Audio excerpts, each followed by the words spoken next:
You see, when we tell you that whenever we are having any issue, misunderstanding as Black Americans and Africans, shut up, remove your mouth. As a white person, do not contribute. Do not contribute. Because I remember a certain time where we were having these diaspora battles of, oh, you're an African American, and Black Americans will be like, no, we are foundational Black Americans.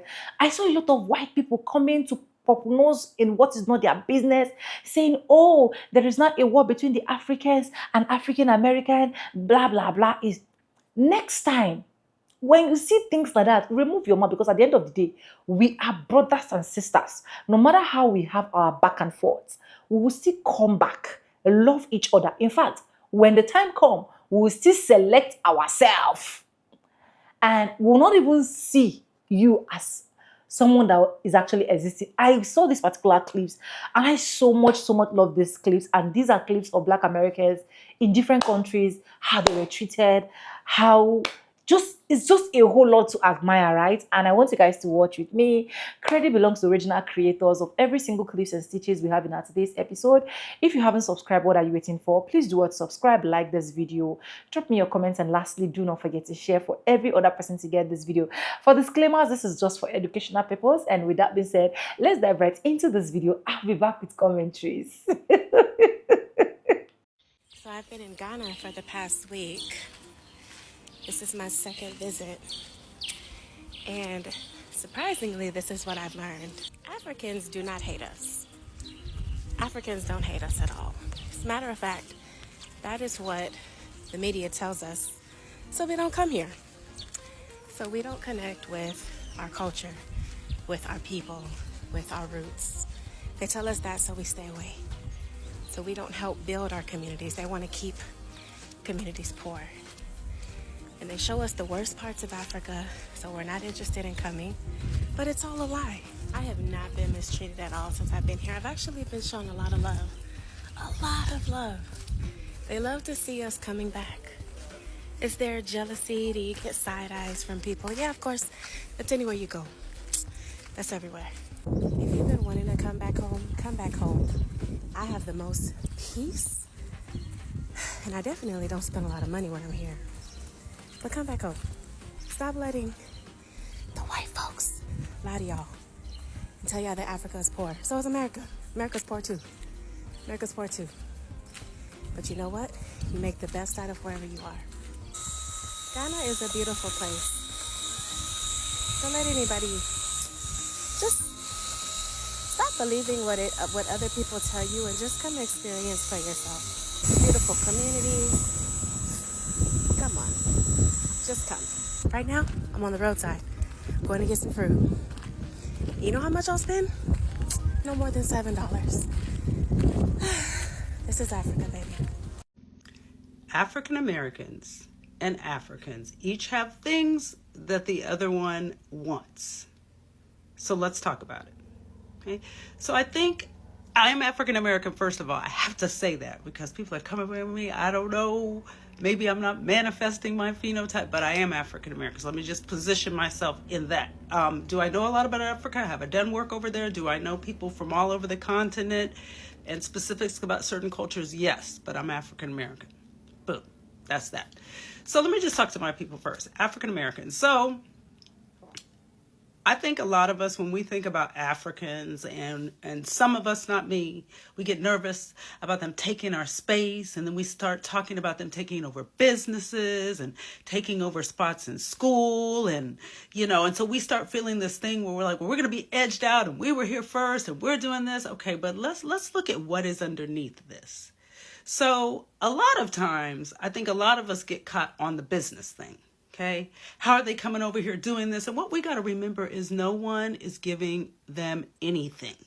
I know what people like to say, but when immigrants come over here, they don't have some basic things that we have. Okay, they cannot get educational scholarships. They can't get student loans. They can't get things like housing.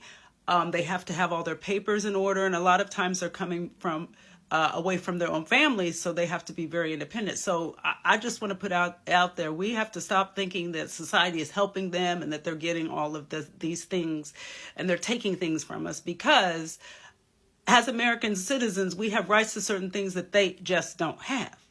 Okay, so with that in mind, then let's really look at it. I mean, like when you're talking businesses, well, how do they do it? What I want to say is, first of all, when you're an immigrant, any type of immigrant, you come over here there with an agenda.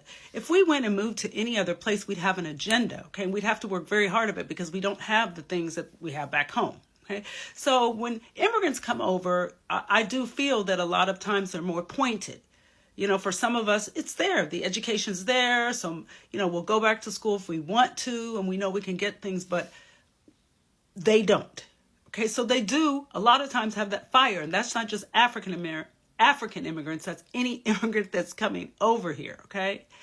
But the other thing they have in a lot of communities that African Americans don't have is we don't commonly practice pooling our capital.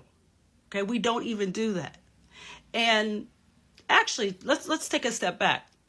Around the world, and I've said it before, we're primarily consumers. Okay, so we live in a capitalist society. So there are the makers of the products, the producers, and the consumers.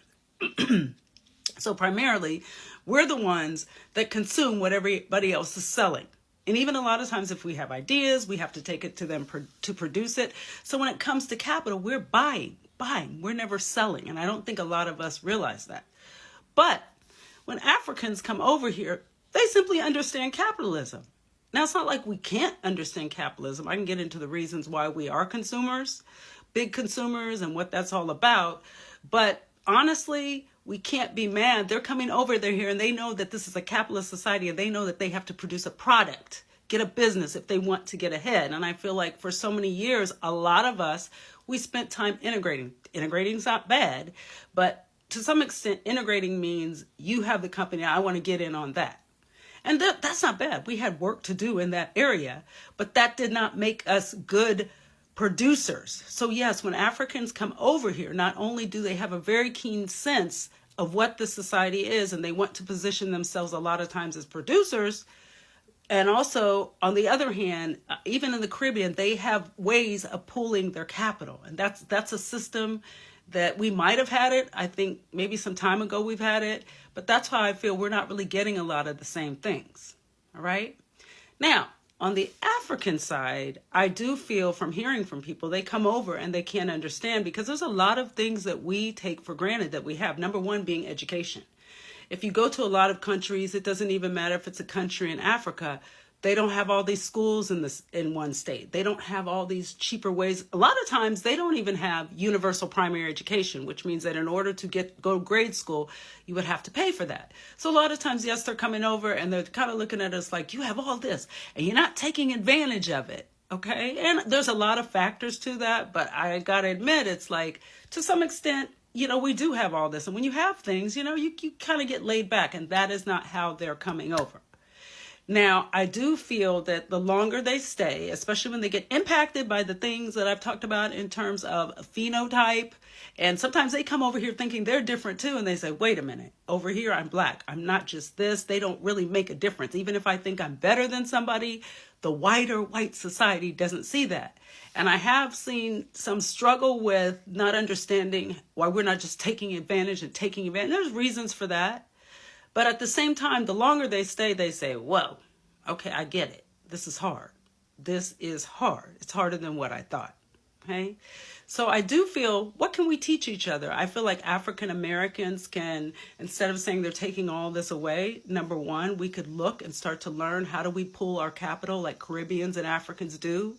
You know, the idea that we put in a pot and then somebody gets a house and we spin off instead of acting just as separate entities. I think we could take that from them. And also in terms of education, you know, we've gotten a little lax. I'm back in school again. I'm always getting educated, but come on, it would be natural for us to, because we have so much. And when you have a lot of things, you take it kind of for granted. Okay. And in terms of the Africans, I think on the whole, I think they are coming around. But I think on the whole, you know, maybe there's work to be done. Well, put it like this. When you get here, you may think you're different, but I think the longer they stay, they start to understand. Okay. So those are the things that I think, you know, both of us are looking at each other and we're trying to figure it out. Now, one more thing I will say when it comes to Africans, I do feel like sometimes they don't know this society like we know it. So there's always room, for them to talk to us, because despite what you might think, we've been in this society for 500 years.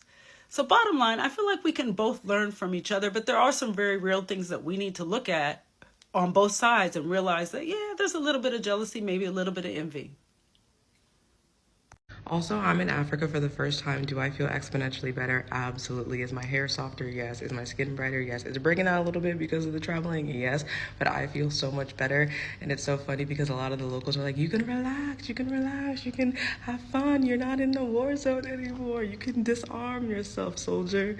And you really do realize your level of tenseness. Like, you're so tense, you're so uptight, you can't just relax in the States. And I would say, argue that, like, globally, really, I'm not going to act like Africa doesn't have its issues and its parts of areas and countries that are going through a lot right now. But where I am right now is carefree, it's half fun, it's let loose.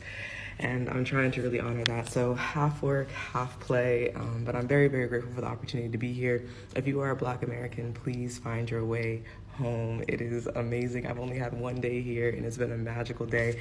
And I can't wait to see what the rest of my time here looks like. And I'm so, so, so grateful. And I hope to share more soon. Talk to y'all. Peace. This is a message to any Black person worldwide. I think if you are going on vacation to Tulum and Cabo, that's great. But if you have an opportunity, a chance, a moment to visit Africa, Ghana, Lagos, Tanzania, Ethiopia, then you should take that chance. There's nothing like being surrounded by Black people, understanding your culture, feeling welcome, feeling safe. It's nothing like what America will teach you that it is. It's something that what we learned about is it's better, it's bigger, it's beautiful, the people are kind. So I encourage you to go understand your roots, find your people, and love them the way that they would love you. Wow. As an African American and someone who is passionate about my heritage, one of my dreams is to visit Africa. That's one of my dreams. And that's one thing I'm going to do before I leave this world. I just have to build up enough funds to actually make that trip. Because what I want to do is I want to stay for a couple weeks. The biggest dream I have when it comes to getting to Africa is to walk right back through that door of no return. That would mean so much to me. So, to my African family out there, love you guys. Hope to meet you all one day. I have got in contact with some of my cousins who are there. And I've, got in contact with them through the ancestry DNA testing that I've done. And some of them said that, hey, if I come, they'll help me out and stuff, and they'll, show me around maybe. But I do want to walk through that door of no return. I just have to figure out the places that I do want to go, that places that I do want to visit, places that I want to see. I love food. I love African food.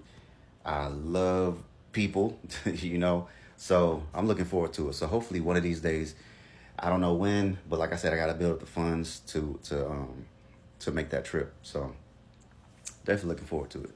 Any recommendations will be awesome. Anything to do while I'm there will be awesome. Would definitely appreciate that.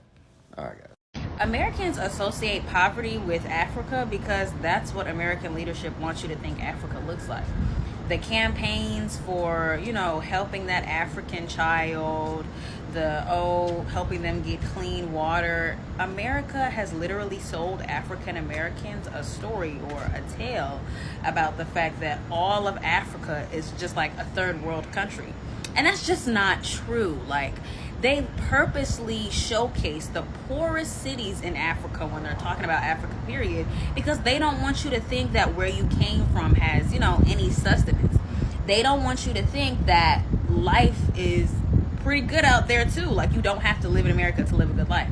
But that's what American leadership would want you to think. Life is only good in America, and this is the land of the free, the home of the brave. There are so many things you can do here that you can't do in Africa, and Africa is just this poor ass third world continent. And that's just a lie, like a bold-faced lie. And African Americans really have to stop believing it. I hear way too many African American people say things like, oh, you were living in huts and trees when you were in Africa, because a lot of African people did not come from living in those huts and trees. Anyways, that is all I got for this video, and you guys have literally seen that, where you see a lot of Black Americans actually exploring Africans in different aspects. The truth is, Africans and Black Americans cannot be separated. I know that we have a lot of diaspora war. I know that we have a lot of things that have really sent out a bad signal, especially coming from the African end.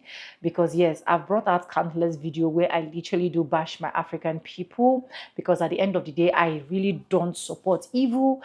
And once I see things and I feel like this is actually not okay, it is simply not okay. So yeah, we've had a lot of backlash where we literally see some Africans calling Black Americans lazy, idolizing white folks, and making it look like we are literally not one. But at the end of the day, Africans and Black Americans are one. And that is why every single thing I love to advocate for is for peace to actually reign, is for we to understand the parts that each and every one of us is coming from, and then love each other. These are just few clips of people experiencing Africans as a whole. You can even watch from this I Speech show tour, where you literally see that, yeah, he's actually having both the bitter and the sweet part. There is something I just want every single one of us to know. Every single person is not perfect. Every single person must not love you.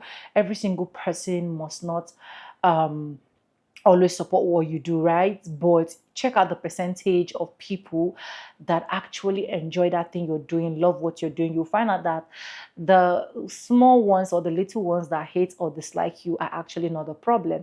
I know for a fun fact that a lot of Africans have literally loved Black people, love Black Americans. I can't lie to you. Black Americans are one of the sweetest. I will keep saying it. I'm not sugarcoating it. I'm not ashamed to say it. In fact, anybody that want to feel bad should go ahead and feel bad. Black Americans are the sweetest. Black Americans are people that whenever you understand the path they are coming from, you will literally not have any single reason to be like, oh, these people are evil, or these people are this, or these people are that. And if you check every single thing that has made Black Americans speak a word that is not good, you will know that we are literally the cause. So by the end of the day, run to the east, west, north, and south. We are one. We are brothers. I hope a lot of Africans can actually realize this. I hope a lot of Africans can literally see this video and understand that Black Americans and us are not supposed to be having any issue at all. Like, we are supposed to love each other. We are supposed to come true for each other. We are supposed to always stand out for each other. In fact, there is no way I'm going to see a Black American person maybe having issues that I can just walk past or look past it. You understand? So I pray that a lot of Africans, especially that are in America, should be able to look out for these said Black Americans that have literally gone through slavery, segregation, Jim Crow, redlining, name it. These people have literally gone through a lot, for crying out loud. So the only thing that you should do for them is try to make them happy, no matter how hard it is, okay? No matter how bad it is, try to make them happy, and trust me, you are literally not going to be having issues with any of them. But anyways, let me know what you think in the comment section. This is just my own opinion, and credit belongs to the original creators of every single clips and stitches we have in our today's episode. If you have not subscribed, what are you waiting for? Do what? Subscribe, like this video, drop me your comments, and lastly, do not forget to share. And thank you so much for staying stick and hook with me to the end of this video. And yes, with that being said, with no further ado, I do like what I say in my videos. I'm going to be seeing, and I'll see you guys in my next one. For now, bye guys. I love you guys. Mwah.